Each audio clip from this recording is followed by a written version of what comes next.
G'day reefers, I'm Cam the Fish Guy. Welcome to Aquatica TV.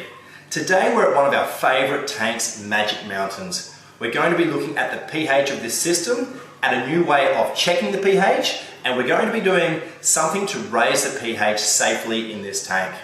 So, come with me on a magical journey into pH.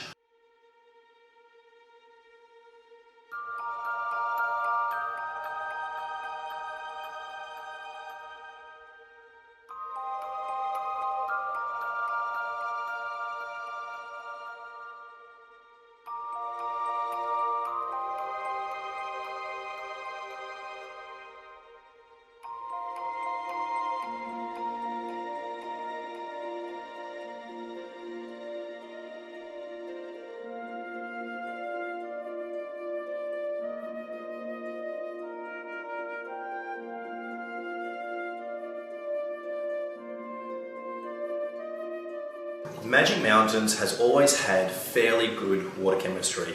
Since we moved onto Triton, the KH, calcium and magnesium has been incredibly stable. And since we moved onto Triton, we've also seen an improvement in the pH. Now the pH has been good, or it has been better than it was previously, but we still want to improve it. The pH at the moment is, well, the last time we tested it was about 8.1. And so I would much prefer it to be at 8.4, thereabouts. So today we'll start by testing the pH of Magic Mountains, see exactly where it's at. Then we'll look at something that we can do to improve the pH, and then we'll come back in a week's time and see the results. But first, we'll start by getting a reading of the pH.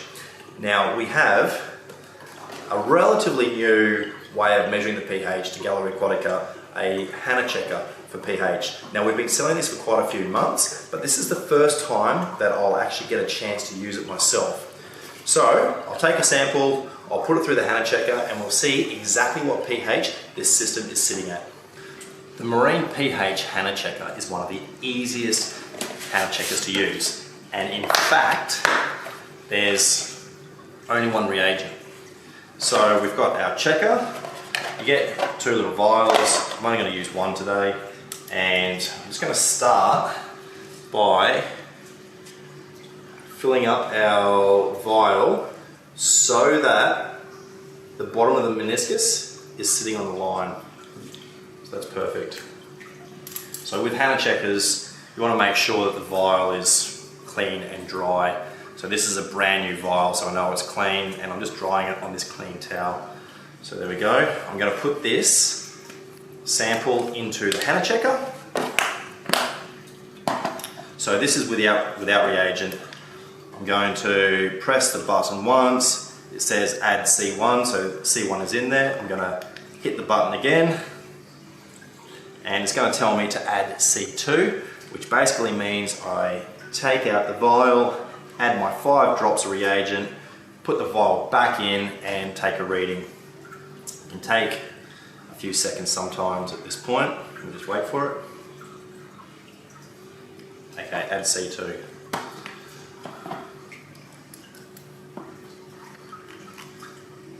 Five drops. 1, 2, 3, 4, 5.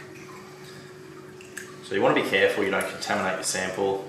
You don't want to really make your fingers come in contact with any solution. Make sure it's dry again. Make sure there's no bubbles. In like so. Make sure the lid's closed, and hit the button again. Okay, 8.1.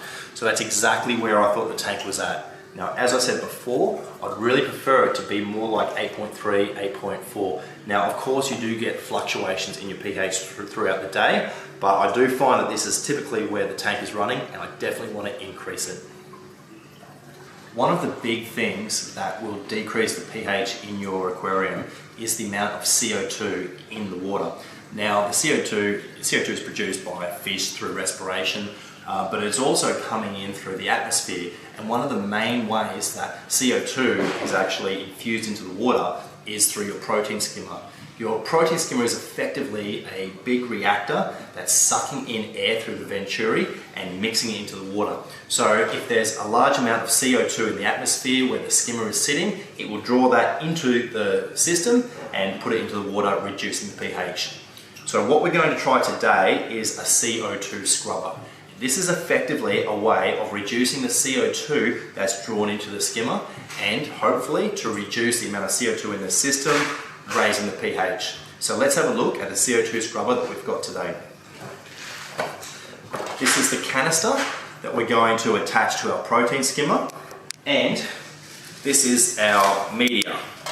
Now, this is Reef Pure RO. It's a very good brand. It's actually an Australian brand, and this is probably my preferred system for CO2 scrubbing. So we'll take the canister out. Effectively what this canister is just a way that you can attach your protein skimmer to a reactor in which we put the media.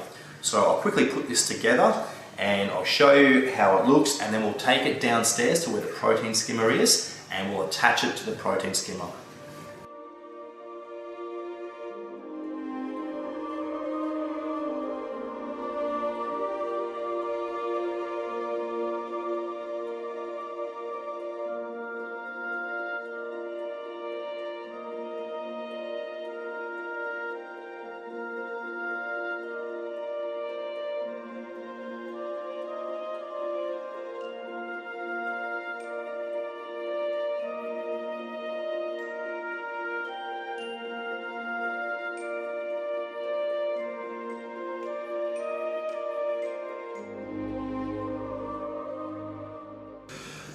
Alright, here we have it. We've got a fully loaded CO2 scrubber, and one of the things I love about using this specific brand is that it's a very easy to see the media. It's a very transparent container, because what you will see is a color change. The media will change from white to like a dark blue sort of color. It'll start at the bottom and it will move its way up. So we'll know exactly when this media is fully exhausted. So let's take it down to the protein skimmer and we'll show you exactly how we're going to hook this up. We're downstairs underneath Magic Mountains and we're looking at the protein skimmer. The protein skimmer that we're running on Magic Mountains is an Octo 6000 and is doing a really good job. Since we put this skimmer on, the tank has been running significantly better than the previous skimmer. Now, you can see the venturi. This is where the air is brought into the skimmer to create the foaming and froth that you can see in the cup. So we're going to attach our hose onto this venturi intake, which then will connect to the CO2 scrubber.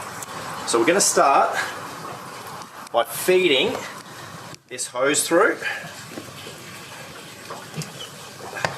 and you can see that this hose will fit onto our CO2 scrubber. This is the end that's going to go onto our protein skimmer.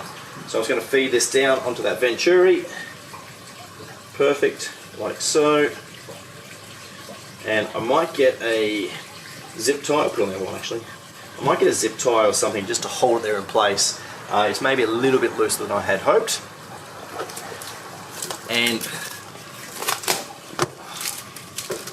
the other end is going to go onto our CO2 scrubber.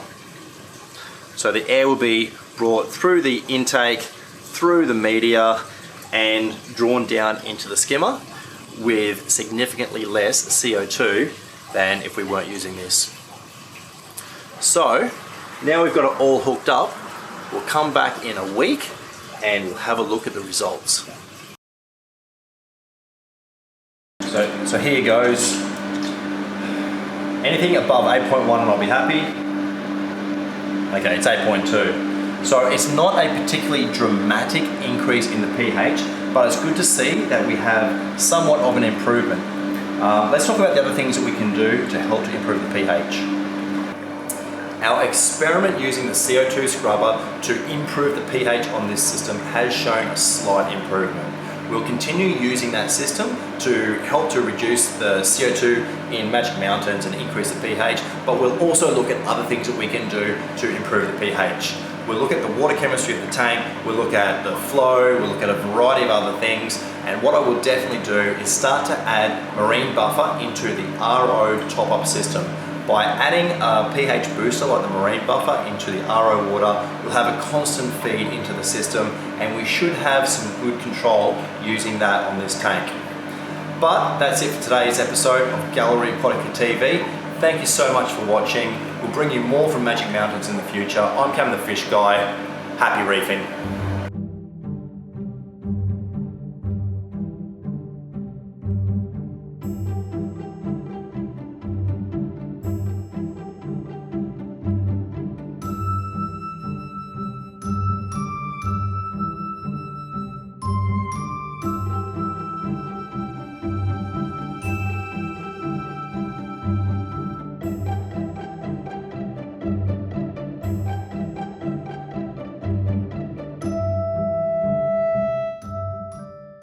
That's our video for today. If you enjoyed it, don't forget to hit the like button and make sure you've subscribed to our channel so you don't miss an episode of Gallery Aquatica TV. Thank you so much for watching. I'm Cam the Fish Guy. Happy reefing!